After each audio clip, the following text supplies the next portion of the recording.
Iniciamos na sexta-feira, que é em Romanos, capítulo 8 e versículo 27. Vamos recapitular aqui o versículo, que diz assim: E aquele que examina os corações sabe qual é a intenção do Espírito, e é ele que, segundo Deus, intercede pelos santos. Louvado seja o nome do Senhor Jesus Cristo. Nós estamos falando sobre avivamento,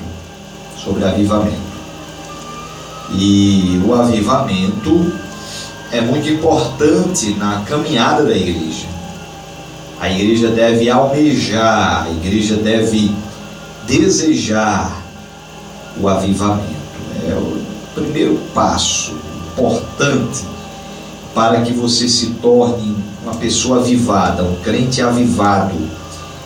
É necessário que você almeje, deseje o avivamento, né? Porque as coisas de Deus, elas não são assim. Deus não vai obrigar a você receber o poder de Deus. Você tem que desejar, tem que partir de você, tem que partir da sua vontade também, né? Porque tem que andar junto com Deus, a vontade de Deus e a sua vontade, né? E aí a gente, almejando, desejando o avivamento, certamente estaremos abrindo aí as portas para o poder de Deus operar em nossa vida, né? Se o povo de Deus prevalecer em oração, o Altíssimo levantará a bandeira da vitória, né? A oração, é necessário haver a oração. Se você quer ser uma pessoa avivada, quer ser um crente avivado, é necessário você batalhar em oração, buscar a Deus em oração, porque a oração é a chave da vitória. Quando você ora, você fala com Deus, você mantém ali uma comunhão com o Senhor, um diálogo com Deus, mantém ali uma amizade com o Senhor, né? E é esta comunhão que vai gerar avivamento na sua vida. Você precisa de Deus. O ser humano necessita de Deus. Ninguém consegue vencer sozinho. Precisamos da ajuda do Senhor. Ele é o nosso braço forte, Ele é o nosso ajudador, Ele é quem nos garante a vitória. Por falar em vitória,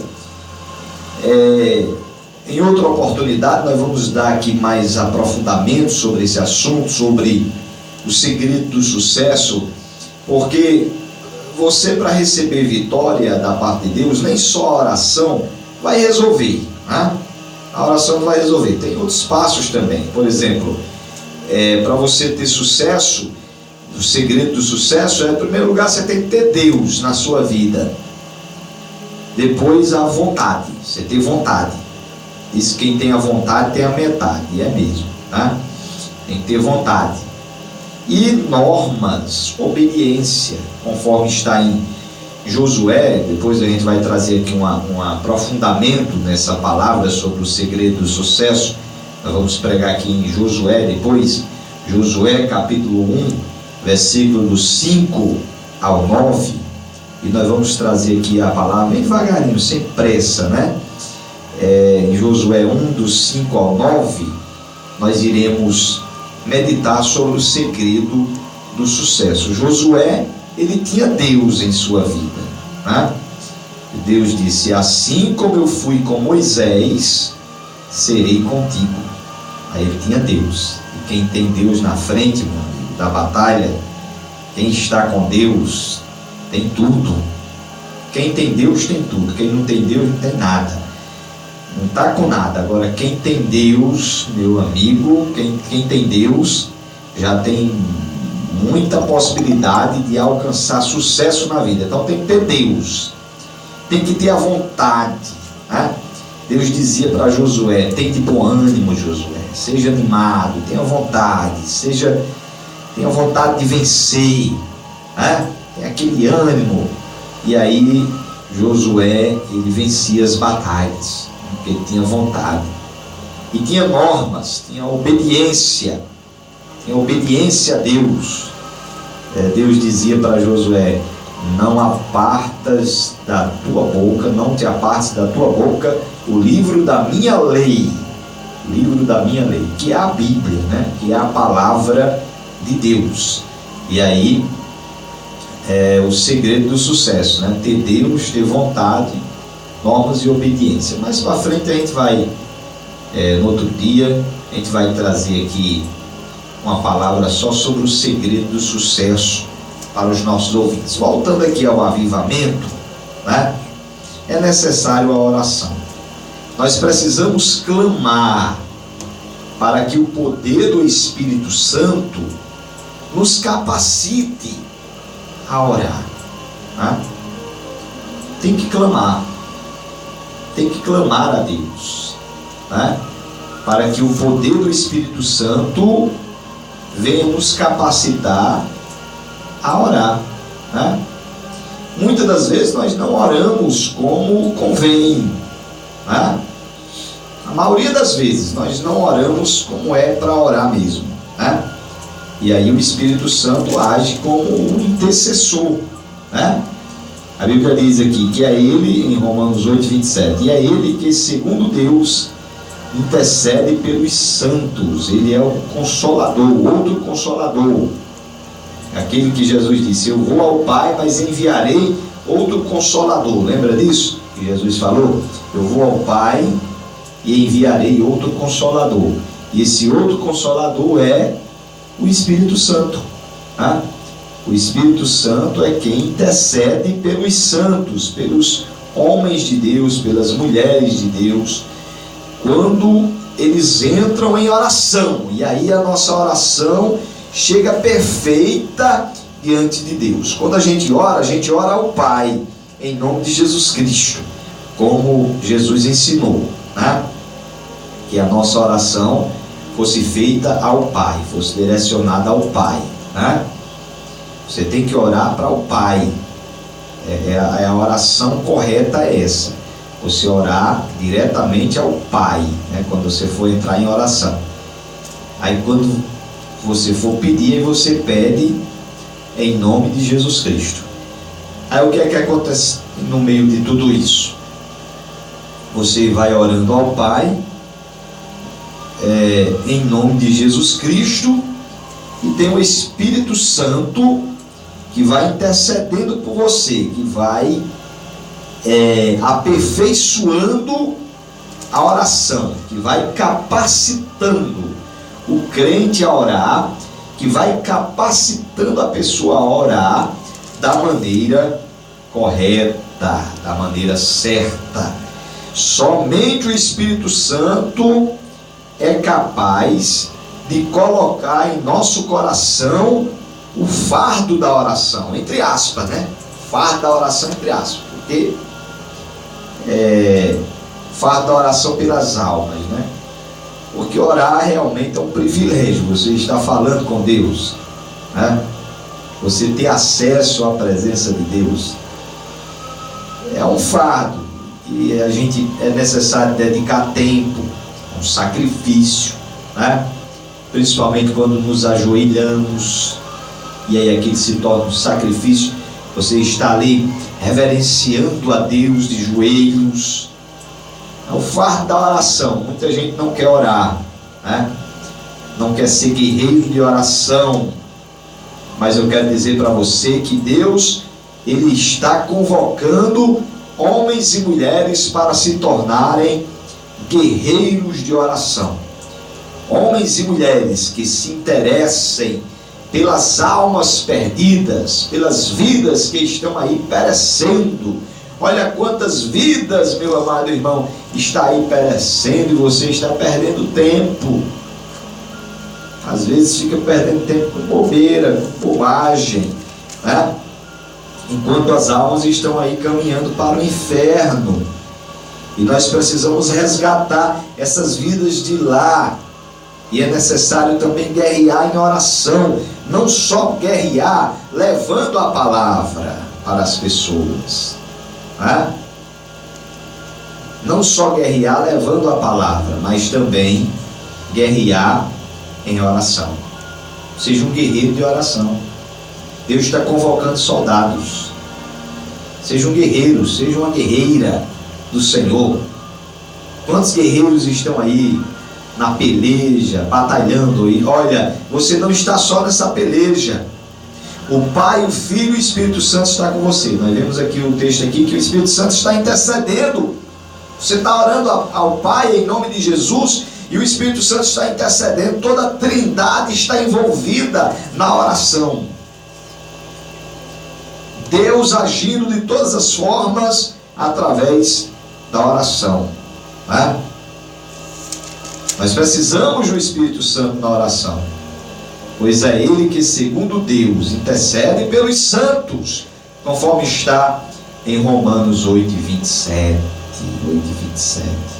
E aí Deus, Ele vai trabalhando, Ele vai sondando os corações, e aí Ele é quem vai escolhendo os homens e as mulheres para esta batalha, né?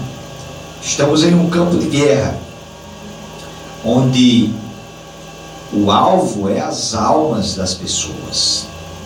O inimigo, que é Satanás, ele quer levar as pessoas para o inferno. E a igreja, ela quer resgatar pessoas para Deus, para que elas se tornem salvas. E aí Deus, segundo a sua vontade, vai escolhendo os seus mensageiros, vai ungindo os seus mensageiros para levar a palavra para as pessoas. E é interessante que Deus, Ele examina os corações, tá? Ele examina os corações, conforme está aqui em Romanos 8:27, né? E aquele que examina os corações sabe qual é a intenção do Espírito. Deus, Ele examina os corações, Ele vê o coração das pessoas, tá? Em 1 Samuel, no capítulo 16 e versículo 7, nós vemos a história de Samuel, que era um juiz. Samuel, ele tinha três funções, né? Ele tinha três funções. Ele era um sacerdote, tá? Ele era um profeta e ele era um juiz, tá? Ele era um sacerdote, que era aquele que intercedia pelo povo, né? Que essa é a função do sacerdote, interceder pelas pessoas. Ele era um profeta de Deus.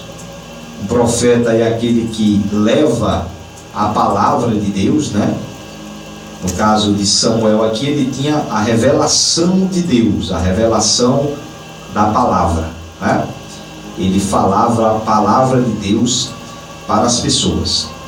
Ele era um profeta também. O sacerdote era um profeta e era um juiz. Porque naquela época Israel estava vivendo na teocracia. Era um governo teocrático. Teo, que vem de Deus, né? E crático, que é de governo. É o governo teocrático, né? Era o governo de Deus. Não tinha presidente em Israel e nem rei, né? Eles estavam vivendo sobre a teocracia. Deus levantava juízes. Levantou muitos juízes, né? E até juízas, como Débora. Teve Gideão, Sansão. Lembra de Sansão? Né? Todo mundo conhece a história de Sansão, né? Era um juiz, ele era um juiz. Gideão, Jefité e Samuel, que era o juiz de transição. Samuel foi justamente o último juiz, né? Nesse governo teocrático de Deus. Ele foi o último juiz, foi o juiz de transição, onde Israel passou de teocracia para monarquia, né?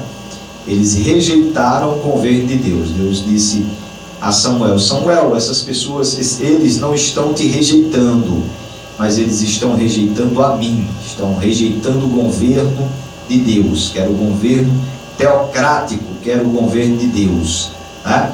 E aí eles queriam um rei, como as outras nações tinham os seus reis, e aí eles queriam um rei, né? Reinando, e aí Israel se tornou uma monarquia, justamente no tempo aqui de Samuel, foi o juiz de transição. Samuel foi ungir um rei, que era Davi, né? Foi ungir Davi. Em 1 Samuel 16:7, nós vemos assim: porém o Senhor disse a Samuel: não atentes para a sua aparência, nem para a altura da sua estatura, porque eu tenho rejeitado. Porque o Senhor não vê como vê o homem, pois o homem vê o que está diante dos olhos, porém o Senhor olha para o coração. Tá? Para você ver aqui que Deus, ele olha para o coração. Está aqui. Nesse momento aqui, Samuel queria ungir Eliabe, que era um dos filhos de Jessé, irmão de Davi. Samuel foi lá para a casa de Jessé ungir um rei, né? Que o rei Deus havia revelado que estava lá na casa de Jessé. Ele foi ungir o rei, né? Quando Eliabe apareceu, aquele homem bem alto, forte, né? Robusto, ele disse: pronto, é esse aqui. Esse aqui é o rei. É esse aqui que eu quero ungir rei, né? Só que Deus falou para Samuel: não atentes para a altura, nem para a aparência, Samuel, porque esse aí que você está vendo aí, eu tenho rejeitado. E nem só ele, todos aqueles filhos que Jessé tinha apresentado a Samuel, Deus havia rejeitado. E foi justamente o que Jessé não trouxe. Eu acho que ele estava até com vergonha de Davi, né? Não trouxe Davi para apresentar a Samuel. E Samuel: tem mais algum aí? Porque Deus não está mostrando aqui. Deus está mostrando que não é nenhum desses. Você ainda tem algum filho aí? Aí ele: sim, tenho. Era Davi, estava apacentando ovelhas. E aí ele trouxe Davi para Samuel ungir Davi como rei. Foi justamente o que foi ungido por Deus, era o Davi, que foi escolhido por Deus, foi o rei Davi. Por quê? Porque Deus, ele não olha para a aparência, ele olha para o coração. O coração de Davi era um coração de um homem segundo, ele era um homem segundo o coração de Deus. Deus havia sondado o coração de Davi e havia notado em Davi o desejo de servir a Deus, o desejo de servir ao Senhor. Então Deus, ele examina os corações, né? Ele sabe a intenção do coração. Então é necessário a gente estar diante de Deus com o coração quebrantado, com o coração disposto a entrar na presença do Senhor. Olha, pelo mundo a oração por avivamento tem se tornado um fio comum. Orações por avivamento e fogo ardem em diferentes partes do mundo, como na Coreia do Sul, na África Oriental, no Brasil e na Europa Oriental. A igreja caminha para um avivamento ao qual ninguém poderá impedir. Ninguém poderá impedir o avivamento. O avivamento que a igreja está caminhando, Deus está levantando os seus em todas as partes do mundo. E quando o despertamento espiritual chegar, todos poderão compartilhar da glória soberana do poder despertador de Deus. Vai chegar o tempo em que o poder de Deus vai descer sobre a igreja. Isso é inevitável. Isso vai acontecer. O avivamento vai acontecer. Ninguém vai impedir. Pode ter certeza disso. Quando o despertamento chegar, todos poderão contemplar o agir de Deus no meio do seu povo. E aqui nós encerramos a nossa mensagem no programa de hoje. E agora a gente vai tocar um hino de louvor ao Senhor com Aline Barros, o hino por título Sonda-me. Vamos louvar ao Senhor. Deus tem despertado e tem levantado homens e mulheres, jovens, crianças, para serem usados pelo Senhor Jesus nesse caminho.